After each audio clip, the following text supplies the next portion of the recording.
Assalamualaikum warahmatullahi wabarakatuh. Bismillah walhamdulillah. La hawla wa la quwwata illa billah. Allahumma salli wa sallim wa barik ala nabiyyina wa rasulina Muhammadin sallallahu alaihi wasallam wa ala alihi wa sahbihi wa man tabi'ahum bi ihsanin ila yaumiddin. Senantiasa bersyukur kepada Allah Subhanahu wa taala.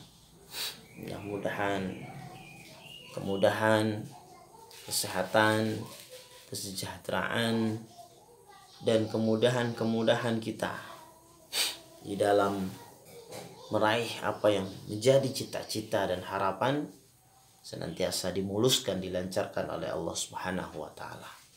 Salawat dan salam senantiasa tercurah kepada uswah kita Nabiullah Muhammad sallallahu alaihi wasallam.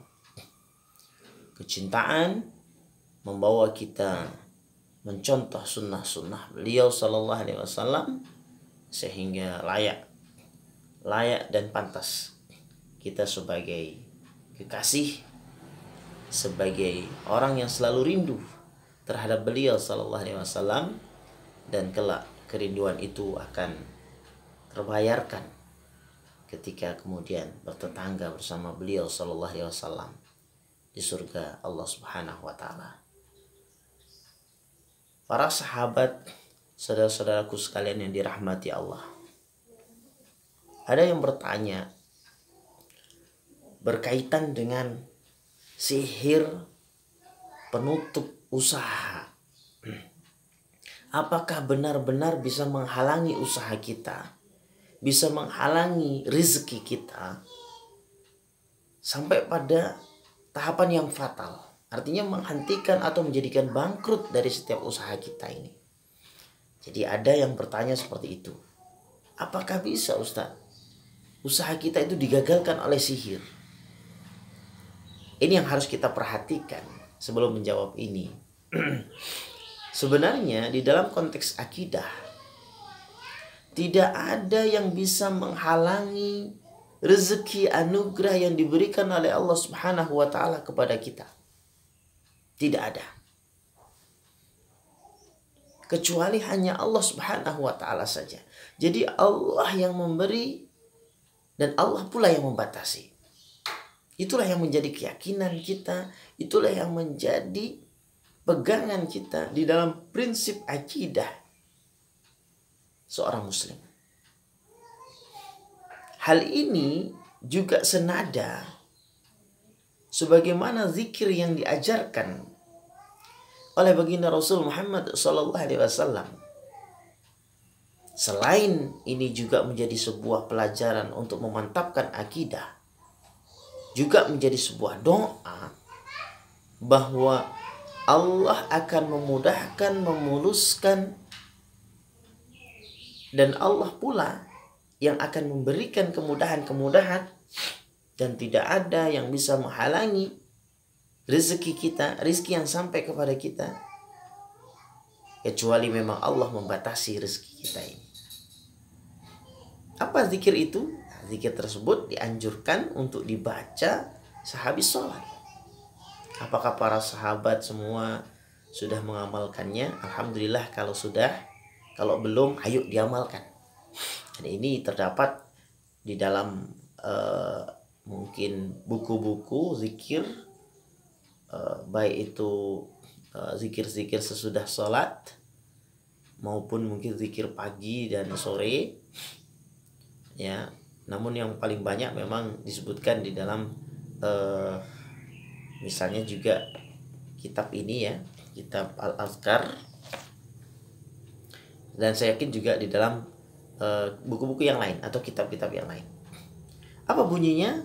Ya, la ilaha illallah wahdahu la syarikalah, lahul mulku wa lahul hamdu wa huwa ala kulli syai'in qadir. Sampai di sini para sahabat mungkin sudah familiar. Ada tambahan di sana, Allahumma la mani'a lima a'taita wa la mu'tiya lima mana'ta wala yanfa'u dzal jaddi minkal jadd. Saya ulang lagi. La ilaha illallah wahdahu la syarikalah.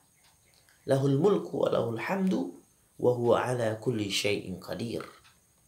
Allahumma la mani'a lima a'taita wa la mu'tiya lima mana'ta wa la yanfa'u dzal jaddi minkal jadd. Insyaallah nanti akan kami tampilkan di dalam deskripsi ya teksnya ya, sehingga para sahabat semua bisa menulis kembali atau melihat di teks tersebut. Allahumma la mani'a lima a'taita wa la mu'tiya lima mana'ta wa la yanfa'u dzal jaddi minkal jadd.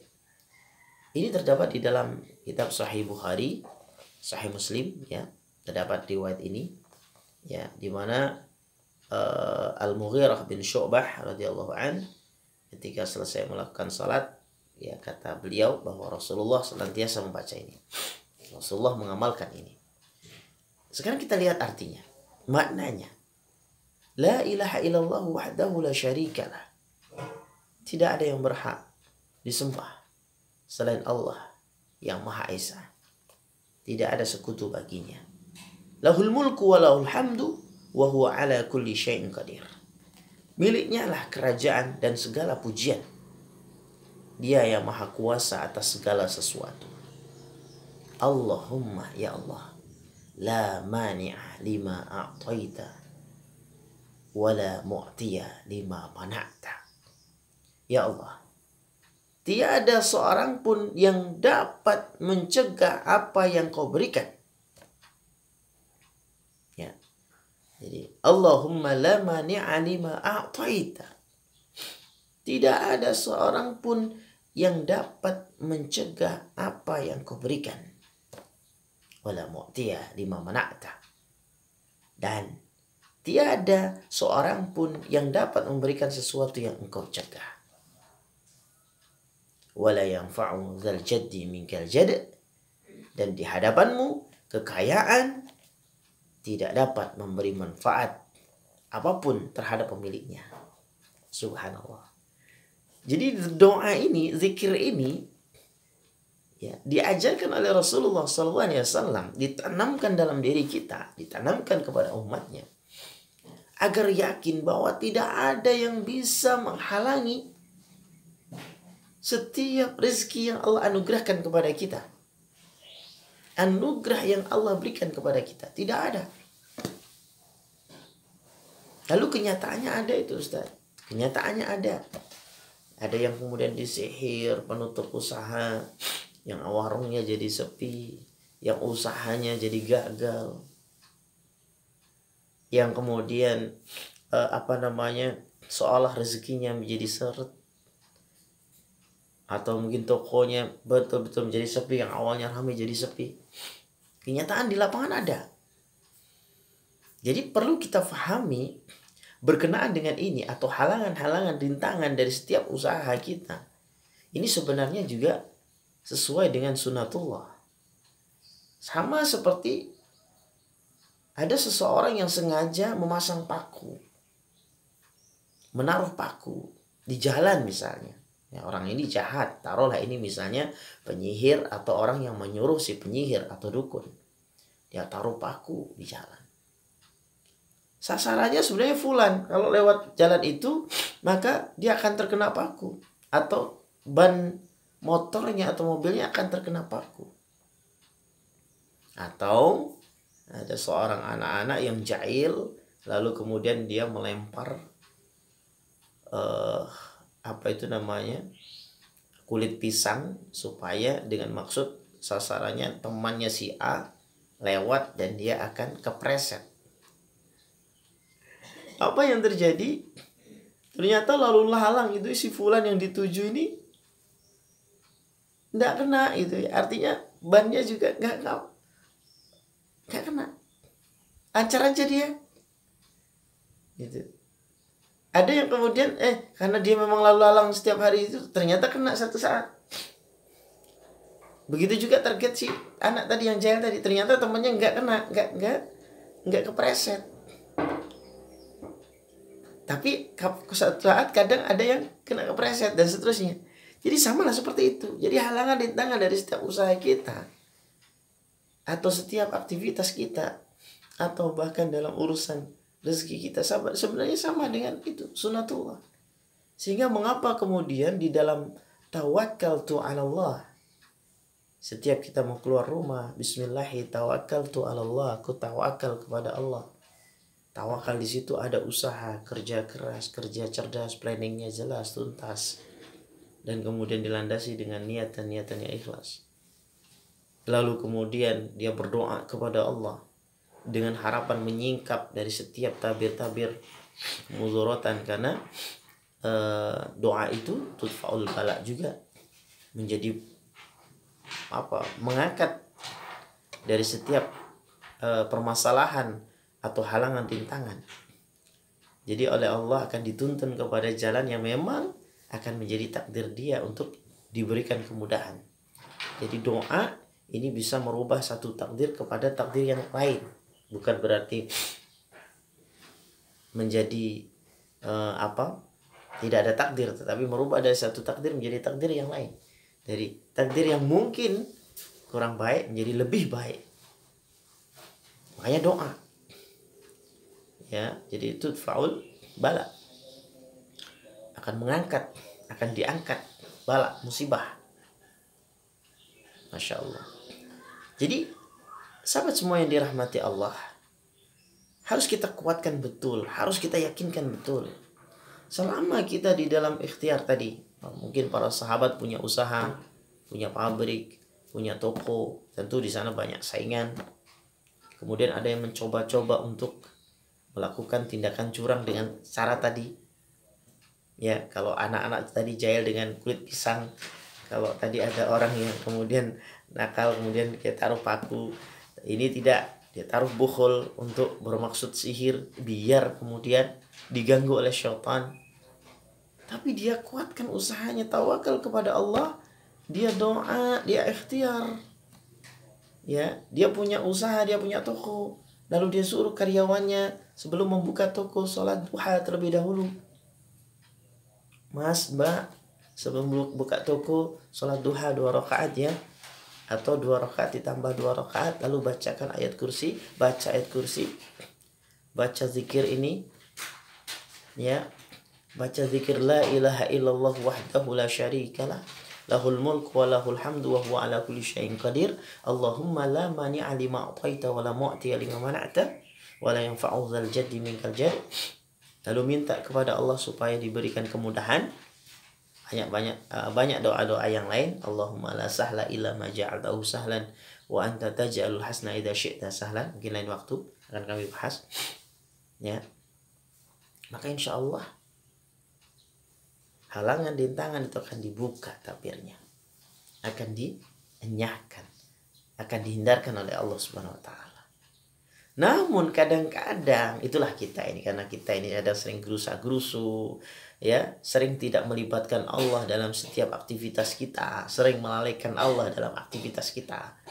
Ya, ketika membuka toko di pagi hari, lupa basmalah, lupa membaca bagian dari Al-Quran, lupa dia membaca Al-Ikhlas, Al-Falaq, An-Nas, lupa dia membaca ayat kursi, lupa dia menganjurkan karyawannya untuk salat duha terlebih dahulu, lupa dia membaca doa, dan seterusnya.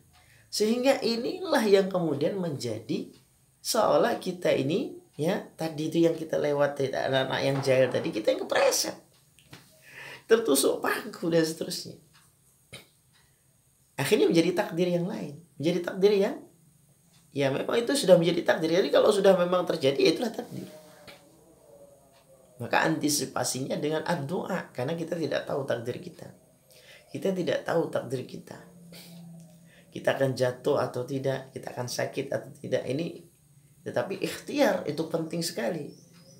Ya, ikhtiar itu ya di dalamnya nanti ada doa. Lalu di dalam ikhtiar itu ada tawakal kepada Allah Subhanahu wa taala. Jadi sahabat semua yang dirahmati Allah, menjawab pertanyaan yang di awal tadi, apakah bisa menghalangi? Kalau secara akidah tidak. Dan ini menjadi penentu. Yang menjadi taruhannya adalah akidah kita. Kalau sampai kita meyakini bahwa sihir itu bisa mencegah rezeki kita, bisa menghalangi, bahkan merusak, bahkan menggagalkan rezeki kita, batal akidah kita. Ya, saya tidak berani mengatakan lalu tidak ada akidah gitu ya. Tetapi mungkin akan kurang sempurna akidah kita. Bahkan bisa menjadi broken, bisa menjadi rusak akidah kita. Kenapa? Karena apa yang diajarkan oleh Rasul berkenaan dengan doa ini, Allahumma la mani'a lima a'taita wa la mu'tiya lima mana'ta wa la yanfa'u dzal jaddi minkal jadd. Ya Allah, tidak ada seorang pun yang bisa mencegah apa yang kau berikan. Ini titik poinnya di sana. Dan tidak ada seorang pun yang bisa memberikan sesuatu bila sudah dicegah. Di hadapan kekayaan itu, tidak ada yang bisa memberi manfaat apapun terhadap pemiliknya. Ingat, catatan terakhir, apapun yang diberikan oleh Allah, dianugerahkan oleh Allah SWT, sebenarnya ya dia tidak bisa memanfaatkannya. Kalaupun dia buat senang-senang, itu sifatnya sementara. Tetapi harusnya seseorang itu meminta ya dan menggunakan apa yang telah diberikan kepada Allah Subhanahu wa taala tersebut untuk di jalan kebaikan. Sehingga apa yang sudah diberikan oleh Allah tadi benar-benar menjadi sebuah kekayaan hakiki. Kenapa? Karena dia manfaatkan untuk di jalan Allah Subhanahu wa taala. Itulah kekayaan hakiki. Jadi kalau kita sehat, kita dikatakan sehat kalau itu digunakan untuk ibadah kepada Allah. Begitu saya memahami doa ini. Jadi kalau kita diberikan harta oleh Allah lalu digunakan, tidak lupa zakatnya, tidak lupa sedekahnya, tidak lupa dia gunakan sebagian untuk di jalan Allah, itulah kaya. Kalau kemudian Allah titipkan dia mampu membeli kendaraan lalu dia gunakan untuk di jalan Allah, bukan untuk maksiat, maka itulah kekayaan. Kalau dia oleh Allah disehatkan akalnya, fikirannya, lalu dia gunakan untuk memikirkan tanda-tanda kebesaran Allah di Al-Quran, di sunnah-sunnah Nabi, ya, dia gunakan untuk beribadah kepada Allah, pikirannya itu dia gunakan untuk mengingat Allah, pikirannya, hatinya, maka itulah kekayaan, itulah kesehatan yang hakiki. Jamaah sekalian atau saudara-saudara sekalian yang dirahmati Allah, itulah jawaban dari apa yang telah ditanyakan berkaitan dengan masalah rezeki kita. Hakikatnya tidak ada yang bisa menghalangi, tidak ada yang bisa memberi kecuali Allah Subhanahu wa taala. Mudah-mudahan kita bisa terus semangat ikhtiar. Kemudian ikhtiar itu dibingkai dengan tawakal kepada Allah. Semua kita manfaatkan sesuai dengan apa yang dikehendaki oleh Allah Subhanahu wa taala. Radhiyallahu anhum wa radu'an. Mudah-mudahan Allah ridha, diberikan kemudahan-kemudahan kita dan juga keluarga kita sehat walafiat dalam lindungan Allah Subhanahu wa taala. Wassalamualaikum warahmatullahi wabarakatuh.